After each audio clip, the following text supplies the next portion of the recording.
Hey everyone, welcome back to the Dating After Divorce podcast. I have my friend and colleague here on Zoom. Chanci Dawn is a non-diet nutritionist and life coach, and she's here to tell her dating after divorce story. So welcome, Chanci. Appreciate you being here. Thank you so much for having me. This is just so great. And I loved that we met by me asking you to be on my podcast. And then you're like, oh, this is so fun. And you were divorced and repartnered, and I was like, wait, you are? Oh my God. I'm really excited for you to be here. Please just kind of introduce yourself to the listeners, tell them who you are, what you do. Sure. So yes, I'm Chanci and I live on Vancouver Island in Canada. And I was a nutritionist that really worked deep in the diet industry for a long time. And I built an entire network marketing business around helping women shrink themselves. But what over time, what I really learned and what I saw and what I just grew in my own personal journey as well was realizing I don't want to shrink. I don't want to shrink in any way. I want to live my life big, right? And so part of that was stop trying to shrink my body and learn how to actually love her, honor her, and move her and feed her in the way that makes her thrive. And then just trusting that wherever she's going to settle at as far as weight, that is where she's meant to be. So that it was my own journey. And then I just slowly I trained as a weight loss coach, and I'm like, this just doesn't jive anymore, right? So I retrained in embodiment and really just sort of reframed my whole approach. So now I consider myself an embodied nutritionist. So doing exactly what I was just sharing. And I have a beautiful business around helping women heal the relationships with food in their body and living large. So it's just so fun. Yeah. I love it. And I'm really tempted to dive more. I'm already totally into that conversation again, but I'm going to say, okay, we're not going to talk all that today. Right. What is your podcast? I want to send the listeners to your podcast so they can hear more about that, because we did a podcast episode and we talked at length about this issue. So I was about to say, we spent decades of our lives on this diet weight loss treadmill, and it's insane. So yeah, what's the name of your podcast? Yeah, my podcast is called It Tastes Like Freedom, and you can find it everywhere. Okay, so, and I just wanted to throw that out there for those of you that are more curious about, non-diet nutrition and how to love your body and how to help it thrive. Definitely check out the podcast and check out my episode that's coming out. Yes, probably next week. Yeah, I think it's scheduled for next week, and it's a good one. I'm so pumped for it. So yeah, because I want to kind of constrain this to your divorce journey. But I will ask, I'm curious, did weight have any part to play in your first marriage and your divorce? Was there any of this thinking that impacted that relationship? Absolutely, it did. Absolutely. I've met my ex-husband when I was 19 and really full into an eating disorder, actually, at the time. And he was really attracted to my tiny body. And it was very difficult as I started healing myself and gaining really healthy weight. He didn't like that. And there was a lot of really mean comments made, but that was sort of his jam, was really mean comments. So it just was par for the course, but it really was so difficult. It was so difficult. And then, at the very end, when we were almost done, I had a girls' night and we were all drinking some wine and complimenting each other. And the girls were like, "You have a really great ass," right? And they were telling me this. And that's the first time I ever heard anything like that. I'm like, really? Wow. Thank you. And then the next day I went and I said, do you like my butt? We've been married for however, over 10 years. Is that something that you enjoy about me? Right. And he was like, well, when you were about 20 pounds thinner, it was great. He's like, but now, and I remember my heart just went what the hell am I doing with this man? For so many things. And that was it wasn't the catalyst, obviously, to us breaking up and separating and eventually divorcing, but it really solidified, like, I want to be living in happiness and joy and freedom in my body and be able to be in a relationship where I feel sensual and free and, sexual, and our play can be so fun and free. And I'm like, I can't be that in this. As Yeah. much, and I was trying to manage my mind because I was a coach at that time. I was just, no, this circumstance sucks.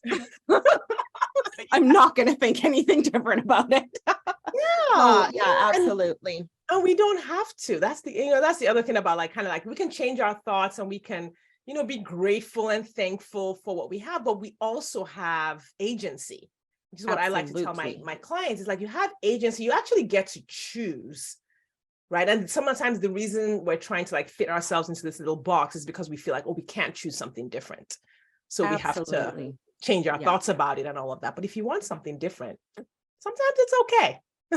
So, okay. And then, yeah, it wasn't long after that we did separate and I started dating. And I'm like, oh my goodness, this is fun. And it was intimidating at first, right? I'm like, what do I wear on these dates? And, and obviously all, like, I call her our brat brain, right? That primal part of Mhm. our brain. And the brat brain was screaming at me, you're not good enough. He's not going to accept you. Mhm. They're going to judge you. Like, who do you think you are? All of these different thoughts. But what I really discovered was there's just so much, joy when you can own who you are and move forward. And like we were saying on the podcast that I interviewed, like, this is for me Yeah. and I'm dating for me and I'm putting myself out there for me. And I'm like, perhaps being intimate with these, men for me, Yeah. and stepping into that truth. It really, really helped in so many different ways moving forward in the dating scene. Yeah, Mhm. I love that you said that, because I envision it. It's sort of like a way that resonates in my brain. Like, when I was dating, I was like, I am on a journey to gift myself Mm. a partner who is ideal for me. Mhm. So it's sort of like when you're going out to buy a dress, like, say it's your birthday, and you're like, okay, I'm going to buy a fabulous dress for me as my birthday gift to myself. That's kind of how I envisioned my dating journey. I was like, no, it's not me putting myself out there like a piece of meat on the slab, hoping someone comes and picks me up and takes me home. Right? Like, It's more anyone, like, yeah. anyone. I was like, no, I want to gift myself Yeah. this relationship. So it almost didn't matter. The guy's thoughts almost didn't matter Totally, along the way. totally. And Yeah. I experienced, in my dating, so I was divorced over probably, I think, 13 years ago, Mhm. right? So I've had many years dating and exploring in this avenue, and and then I met my partner I am now. Mhm. And during that, there was a lot of different experiences. Some men were like, "Oh, you're so curvy and beautiful. And yeah, I love your ass." I actually heard that so many times. I'm like, see, I knew it. I knew it. It is good, right? So, so that was an experience. And then I had, like I shared with you actually, right? I think it was with you I shared it with, but I was online talking to some guy on Tinder, and then he was like, "Hey, let's meet up." We had a great conversation going, and then I'm like, "Absolutely." And then I was prompted to read his profile thing again. And the very last thing was saying, I forget exactly how he wrote it, but he's not interested in curvy women, right? Mhm. And so I'm like, well, okay, I need to let him know. Like, I'm definitely the curvy category. So I said that to him, and I didn't even hear back. He just blocked me. Yeah, he was very clear. He And was like, no, for sure, definitely. totally. We win. And I Yeah, love that you had those, that contrast, because you yeah, realize that it had nothing to do with you. absolutely. Because then you Absolutely. have all the people who are like, oh my God, those curves are amazing. And then you have the person who's like, nope, curves are not for me. Yeah. And what I always want to try to communicate to people is that, like, listen, don't, and women are conditioned to do this. We're conditioned to sort of see ourselves the way other people see us versus Mhm. seeing ourselves for who we really are. It's like when you hear those comments or whatever, like it's about that person's thinking. Mhm. You could you could just swap out another woman and they would have the same thoughts that they have. It's not you in particular. Absolutely. And that's where I love working with the thought model in that, right? Going, oh, okay, this is the result he's getting. So what is he Mhm. actually thinking to take Yes. these actions of blocking me? I'm like, Yeah. right, I am absolutely neutral. Yes. I am the circumstance. I am neutral. And there's just so much freedom in that when you can really embrace that and move forward in that empowered place Yeah. where it is their thoughts, and I get to be in this playground of dating and meeting people and showing up for myself. And in that, it's discovering more of who I am and more of what I want. I don't want someone who is going to pressure me to diet. Absolutely not. So thank goodness he blocked me. Mhm. Right? Like I'm not going to lie, it did sting. I was like, what? Whoa. And then felt my emotions. I let it, Yes. run through me. There was anxiety, there was self-doubt, there was a lot there. And then I went for a walk and then I came back and I'm like, next. And Yeah. that felt really liberating. Yeah. Yeah. That's amazing. Yeah. Because with that disappointment, processing that disappointment is so important, Yeah. right? Like Yeah. when there's a disappointment, because it is, you do experience that disappointment along the way when you're dating. Like Yeah. it's just, and so you said you were single for 10 years after the divorce? Was it 10? Yeah. Well, I did have a committed relationship in between as well. Okay. So I was married and then I guess 3 years single and not dating as well. Took time for myself. And then I was with a man for about 4 years there. And then really it was a great relationship. We're still friends. He was a great guy, but I really showed up for myself there. And it was Mhm. very, very difficult. But I moved on from it because I'm like, this is great. I really, care about him. But this is more of a friendship. And through this experience, I really know myself. I really, really know myself. And I'm like, what do I want in a relationship? So going through a really rough marriage, healing, meeting this new person, being in this healing relationship, and then moving on from that felt terrifying, but I'm so Mhm. proud of myself that I did it. And then all of a sudden, I'm like, here I am back in the dating. Here I am like, oh, Plenty of Fish is no longer around here, what we do. So I'm like, here's Tinder. Okay, now I got to learn that's right. And then Facebook dating. And it's like this whole new experience. But again, when I entered into it the second time, I was a very different woman than the first time. And that is, I love that you have people make their list and find that clarity, because I absolutely did that. And it wasn't long before I magnetized. Magnetized, is that the right word? I don't know. Yeah, Yeah. magnetized. I am into my life. And we've Yeah. been together almost 2 years now. And it's Oh, really, really beautiful. that is amazing. That is amazing. I want to ask you about kind of like that terror of moving out of what was a good, but Mhm. not the relationship for you, because I think women go through this kind of like as a cycle along the way, like when they have met someone who is nice, like a nice Mhm. guy. I really don't have a lot of trouble helping my ladies let go of the guys who are jerks. Like Yeah. if he's a jerk or if he's, all of that, that's easy. If he's avoidant, if he's being mean, it's when they meet a nice guy, because there's that scarcity that there's not a lot of nice guys out there. So there's the scarcity. Mhm. So when they meet a nice guy who's a good person, the relationship feels good, but it's not what they set out to look for. Yeah. I know women who experience that same terror of having to let go of this in order to find the right one. Yes, and I was at a grocery store and I looked at their little thing of inspirational books and whatever, and there was one and it said, give up the good and go for the great. Yeah. And such a simple thing. I've probably heard it and seen it a million times before, but that moment, I remember standing there and going, my whole body was Mm. like, this is really important for you. This is really, really important. And then I started the process of ending the relationship. And yeah, I remember the thoughts, will anyone love me as much as he does? Mm. Will I find this again? And am I willing to like bet on myself? I guess that's right. Where like really show up for myself, willing to risk that I might not. Am I important enough to leave something where I felt cherished, adored, like he loved me. And Mm. it was such a healing, like I said, healing experience.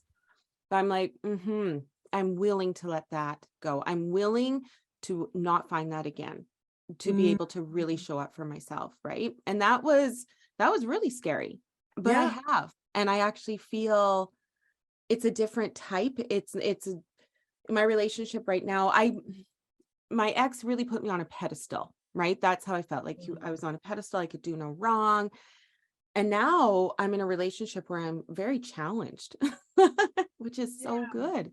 And we're growing together, and he doesn't let me get away with my drama because I love to bring that in sometimes. And Right. it's actually, I'm like, this is really what I needed, really what I wanted. And I'm so Yeah. proud of myself for doing the hard in order to get there, for sure. Yeah. Because I can imagine that if you're on a pedestal, then there's no growth. Right? Yeah. Like there's no growth because you're already amazing. So it's like, well, yeah, but I want to grow, or you can't be human or Hmm. show your humanity because this person needs you to be this perfect person in order for them to be happy. Yeah, there was that for sure. And there was just a, loss of respect, I feel, Mm. because he was such a nice guy, but almost to the point, like I said, I could get away with anything. Yeah. And for example, this is a big one. At the end of our relationship, we went out for lunch, and I had a conversation that I'm feeling attracted to someone else, right? Like we were talking about this, and he said, "Do you want to have sex with him?" And I'm like, "Yeah, absolutely." That's what being attracted means. Right? Exactly. I'm like, "Yeah, no, like my body is like, hello," right? And he said, "Well, okay, you absolutely can, as long as I'm there." And I'm like, wow. And that's not what I'm all about. Like for some Yeah. people, they'd be like, wow, thank you. This is such a gift, right? In our relationship, this is where I want to go. For me, I'm the kind of woman, because I'm this strong A-type driven woman. I want a man who's like, this is my woman. I'm going to throw her over my shoulder and like claim her, right? Not in like a brutal way, but if he would have said, okay, I get this. Let's work through this together. You are so important to me, and that we have no room for that in our relationship. However he wanted to say it, that's what I was craving. And it was the opposite. So right then I was like, yeah, no, this is so important, that I move on. Yeah. And yeah, my guy now, I told him that story. He's like, oh my gosh, never. I'm like, thank God. So anyways, yeah. So that's an There was a example. particular message that sent to you, Yeah. and that was important to you to have that in your relationship. He Yeah, probably thought he was being like absolutely. super nice and open and like, I'm being nice. I want you to have everything you want. You're like, what I really want is for you to fight for me. Exactly. Yeah. Yeah. And miss the boat, and that's fine. And actually, it's interesting. He now, quite a few years later, he's in a polyamorous relationship. So that actually works for Oh, him. that's And interesting. yeah. And I'm like, wow, they've been together for almost as long as I am and I have. And I'm like, it's going well. And I'm like, more power to you. Good for you to Yeah. find what you need. And I think letting him go, as hard as it was, it really served him also in Yeah. the end, for sure. Yeah. That is okay. So I'm tempted to start psychoanalyzing, and I will not. I will stay on I'm like, Sharif, he's not here, so you can't theorize Right. what's going on with him. He's not on. Oh, trust me, I've done that a lot. I have it all sorted out in my own brain, which might be totally wrong, totally opposite. When you married a narcissist who had bipolar, and you decided to stay and fix him, like it's like a PhD in psychology that I earned on my own in my house. I think we have the same PhD. That's amazing. No, I really hear you. And yeah, it's human behavior is so fascinating. It It is. really is. It Yeah. really is. So, what was the weirdest date you ever went on? So, I mean, you were actively dating for, it sounds like 5 or 6 years. And I love that, because I'm actually going to title this dating as a playground, because Yeah. I just want ladies to see it as like, you can be empowered and you can go have fun. It doesn't have to be this high stakes CIA mission, which is really Mhm. the energy that we often bring to it. Yeah. What were like some of the dates you went on that like stood out to you as being weird or funny or even interesting? Oh my goodness. I've dated a lot. Like I really, really enjoy dating. So there's so many stories. I'm like, what one do I tell? One that was early on. And actually it was pretty interesting because it filled my ego at that time, right? I'm freshly out of divorce with a man where I was feeling like anything but good about myself. So I met a guy on, I think it was Plenty of Fish, and lots in common. And I knew I wasn't attracted to him physically, but I was like, I'm absolutely so interested in getting to know this person. He asked me out for dinner, and I'm like, absolutely, let's go. Let's go have fun. And I loved it. I was so impressed with him because he chose a really beautiful restaurant in town, and he actually like took a picture of the menu and sent it to me ahead of time. And he's like, "Ooh, I think this looks good." And I think, right. And I was like, wow, like this is really, I was being courted. It felt like this is Yeah. really chivalrous of him. And I really loved that. So we had a beautiful date, lots of laughs and everything, great food. And then afterwards, he was at my house, and I'm not a sleep on the first date kind of girl, right? But we were making out, and I was like, yeah, sure. This guy, like I wasn't super attractive. I'm like, this is fun or whatever. So we're making out a little. And then he like stops and he looks at me and he like both hands up in the air fits. And he's like, yes, it's like I'm the nerd in high school making out with the cheerleader. Oh my God. And I was like, well, this guy's not getting a second date, but that felt good. And this makes sense that I wasn't attracted. This energy is not Absolutely. at all. Absolutely. So yeah, that was a funny one. That was really funny. I enjoyed that one. And I had another one in mind here. Oh, this was like, oh my goodness. So I met this a guy again on Plenty of Fish, and we went for coffee. It was great. His energy. So I kind of like, I love strong men, right? Who are like take control. And I loved, when that guy sent me the menu, I'm like, wow, that felt really impressive, right? So this guy had that energy, but I was like, oh, because so did my ex. So I'm like, there's that balance of like the healthy masculine energy and then the wounded, right? And I was like, okay, so I could feel something fishy, but I ignored it because that's where I was at the time. And so I invited him to a wedding that I was actually catering the next weekend. And it was a small, intimate affair. And I was like, do you want to come as my date? Right. And he's like, yeah, sure. So he came, and this is most of my really close friends. And the guy proceeded just to get so drunk, absolutely inebriated. And he's across the room and he's like, hey, woman, get me a beer. And he like snapped at me, give me a beer. And I was like, oh, wow. And all my friends like stopped and looked at me like, what is she going to do? Right? What is she going to do? And I just said, I actually did. I grabbed it and I opened it and I walked over to him. I'm like, you could have said, please, at least. Right. And he said in front of everyone, he's like, well, I don't say please, but I show you my gratitude later. And I'm just like, no, that's not going to happen. Oh my But God. that was sort of like, okay, this is what I don't want. So Yeah. in my search for that strong masculine energy, I really had to weed through, right? And really get to learn how to trust my intuition and really go, okay, what is that powerful, beautiful, strong masculine energy, and what is a wounded man here that I have no space for in my life?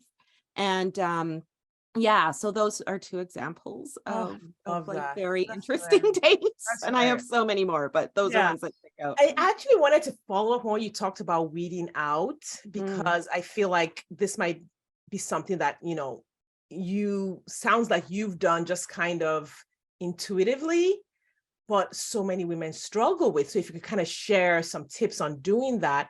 So a couple of things I've noticed just with my clients and my audience is they swing from one extreme to the other. There's the extreme where they're like, I gotta weed people out. So then they're swiping right on like one out mm, of 1,000 men, because they're like scrutinizing that profile. And they're mhm, like, it's like with a fine tooth comb. And if there's one little hair out of place on the profile, oh, for sure. So and some of the thoughts that they have, I was like, I don't want to waste my time.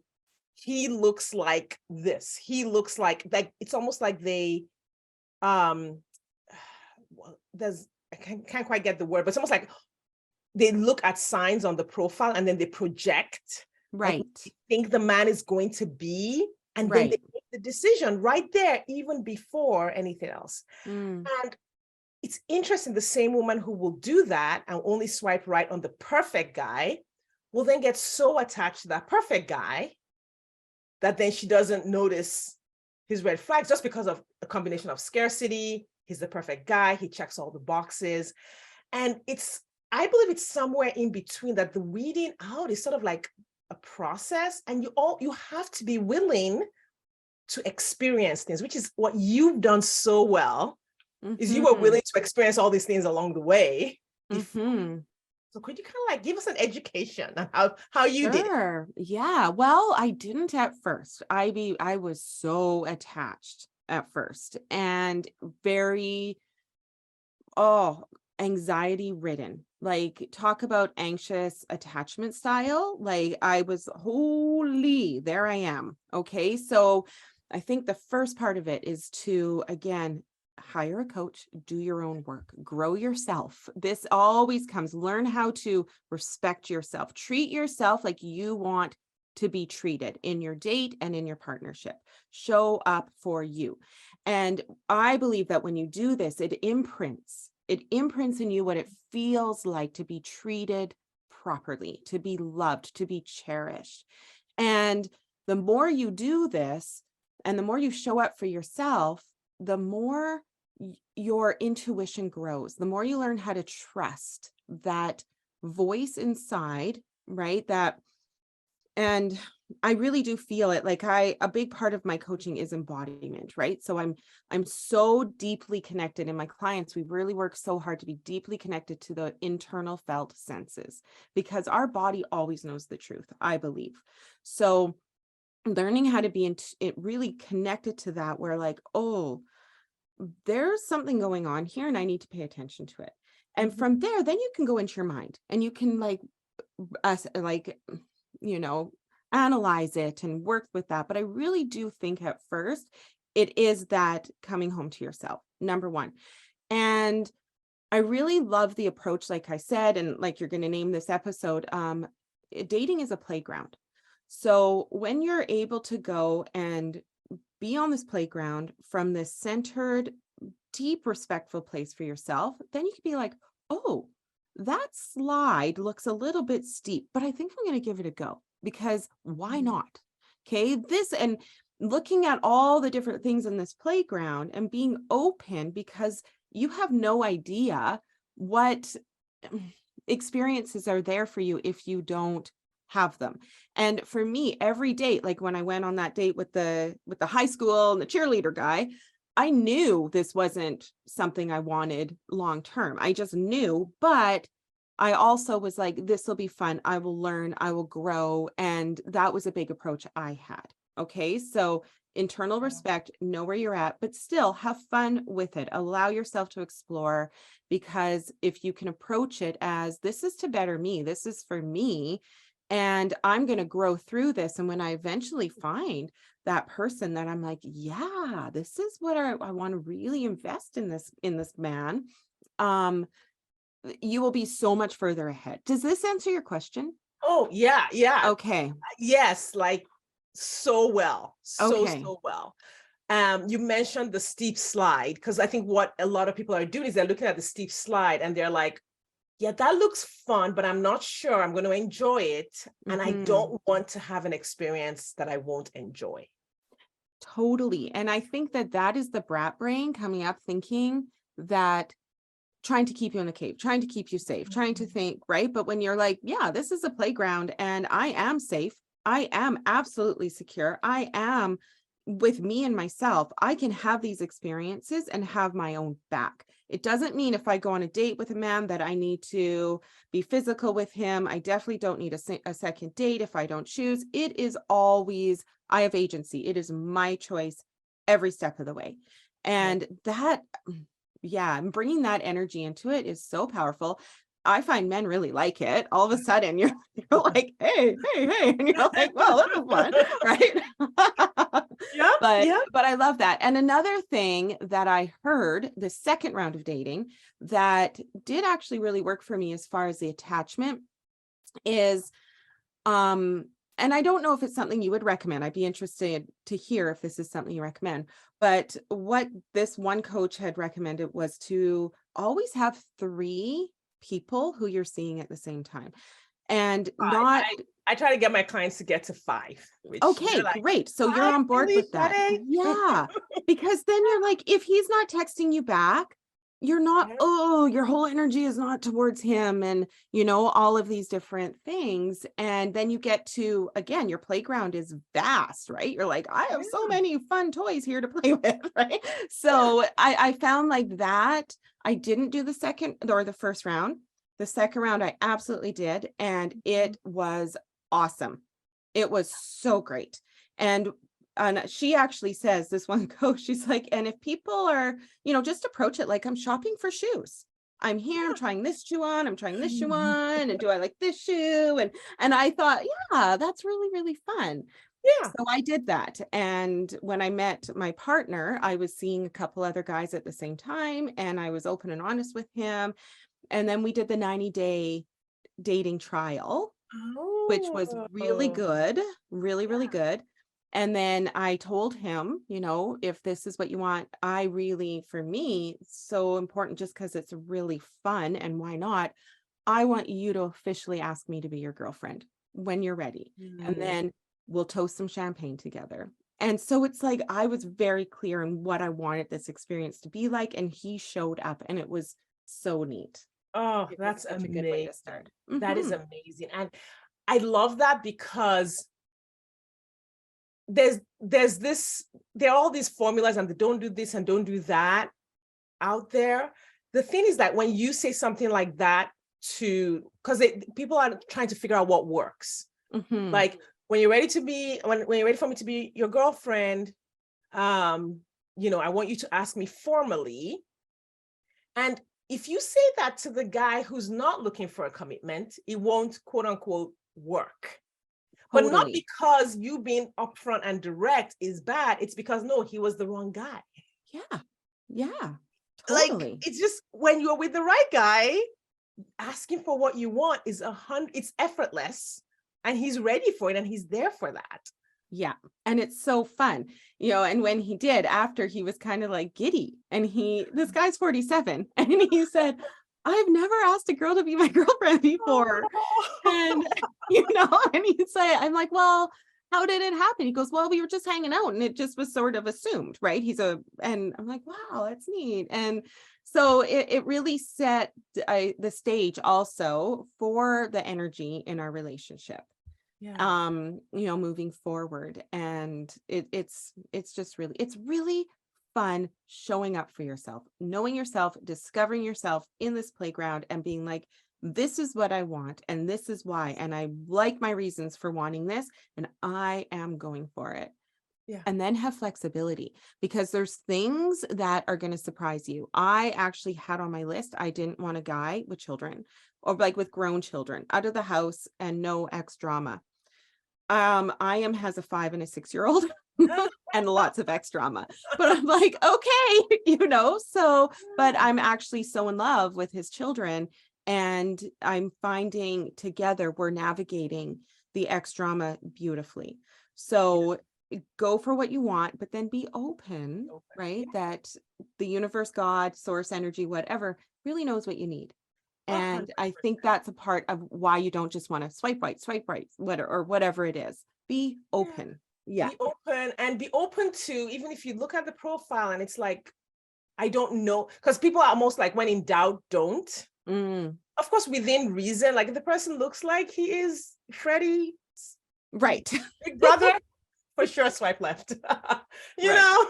Absolutely. But being willing to even be out there with someone that you're pretty sure is not going to be your person. I think like just having those experiences is healthy. And if you do have a bad experience, I have one client who ended up on a date with a guy, and I guess his pictures didn't show his teeth. And she was like, I couldn't really eat my food because of how bad his teeth were. Yeah, that might happen. That might happen, but so what? Yes. It's so funny you say that, because I just remembered, and it's funny, I forgot that guy that was like the cheerleader. He had a wandering eye, and he hadn't told me before. And we're sitting over, and his pictures didn't show it. And we're sitting at dinner, and his eye kept going to the right, like it wasn't looking, it was so distracting.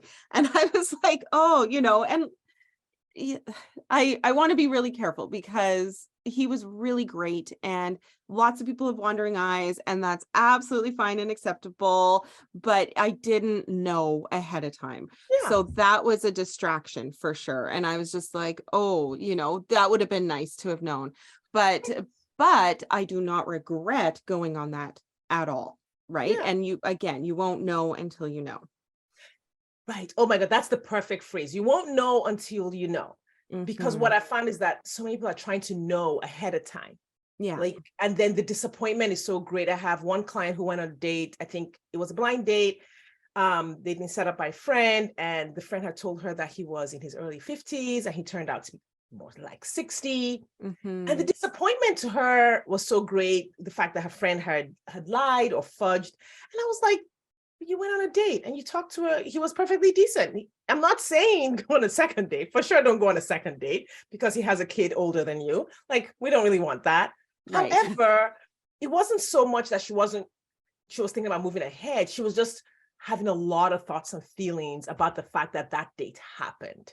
It's like, it's not a big deal. Like, and I think I love that. It's not a big deal. When you approach it as a playground, sometimes you're going to fall off the swing. Yes. You get back up, and it's not a big deal. It's okay. Yes. And when you're coming from that, like, centered, respectful, this is about my fun and my exploration place, it's actually, it's very important that I think you fall off some swings, right? Yes. Put yourself out there. Yeah. Allow yourself to explore, to experience, to go, okay, this is scary and I'm going for it. Yeah. And if it feels terrifying, that brings up all the stuff that you then want to work on. That's the stuff you want to work on with a coach. That's like, okay, I'm signing up for this, but this is very scary and I'm not sure I'm going to be able to do it. And that's where you get support for your mental health and for your emotions and all of that. Like that, I think that makes all the difference. That's where the growth is to allow all the stuff to come up, allow the freak out to happen, and then be like, I am the girl who's going to conquer this. I am the girl who's going to go through this and have all these experiences and come out with the prize at the end. So good. So powerful. So much for sharing. Like, you really just articulated something that, like, it's been really hard for me to articulate, because like I wasn't, quote unquote, on the market for a long time. My entire journey was about 18 months, give or take. And so for my clients who've been out there a little longer, your story will probably resonate quite a bit because you had a total of about 6 years and you were out there on the playground the whole time. So I'm gonna use that, and I'm like, listen, go listen to Chance's episode. If it takes a few years, treat it like a playground. Like, just be out there having the experiences. So. Absolutely. Oh, I'm so glad to hear that. I love that, when my experiences can serve in some way, right? And it is. And yeah, and the playground, I got some skin knees for sure, but it's okay. That's how that you had to go on that journey to get to where you are now. Yeah. Like, there wasn't any happily ever after without the skin knees. Absolutely. Yeah, I'm mixing up my Absolutely. analogies now. Like all of the all of the metaphors have gone out the window. Oh, that's good. Yeah. So to wrap up, is there like any advice, anything that I haven't asked that you're like, oh yeah, these ladies definitely need to know this, or just a story that you wanted to share, just something you wanted to kind of leave with the listeners about their dating journey? I think the thing that I really think is so important is to, well, we've already touched on it, but allow this to be an experience to get to know yourself better. So I was raised in a very, very strict religious home, and I had so many ideas like conditioned put on me of how dating should be, what relationships should be, like my sexuality, all of these different things. And through dating and putting myself out there and meeting different people and having these different experiences, definitely a lot of challenges to that conditioning, right? Questioning everything. And like I shared with you, one of my well, it was my very first experience after my husband had moved out. I had like this hot carpenter guy. Like I remember like watching him, felt like one of the Desperate Housewives, right? Like out my kitchen window. And once he was walking up with a ladder and my girlfriend was over and we were looking and he looked up and we both screamed and like ducked. And like it was such a ridiculous situation.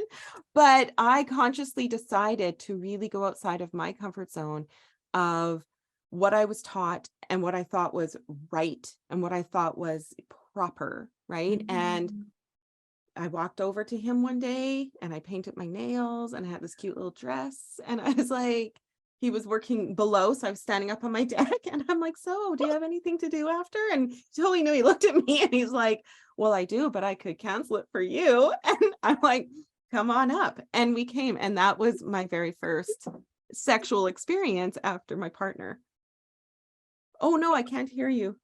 Oh, sorry. Oh, there you are. There you are. Sorry. Okay. Just could you just say that last part again? Because I think we may have, I don't know what happened with the audio. You were Sure. like, so he said, come on up and Yeah. So I was like, come on, do you have anything to do after another client? He's like, I do, but I can cancel it for you. And I remember my whole body was like, yeah. And then I'm like, well, come on up then. And that was my first, experience. And it kind of got me into okay, here we go. Now I'm going to start dating, right? Got that yeah. first sexual experience out of the way. And I don't recommend that for everyone, right? But for me, that was such the right thing to do because of all the conditioning. And I was like, I'm going to be dating and I'm wanting to own my body and I want to, pleasure on my own terms. And that felt Mhm. so empowering. So I think that that's what I want to say. Discover yourself. Let your heart be broken wide open to you.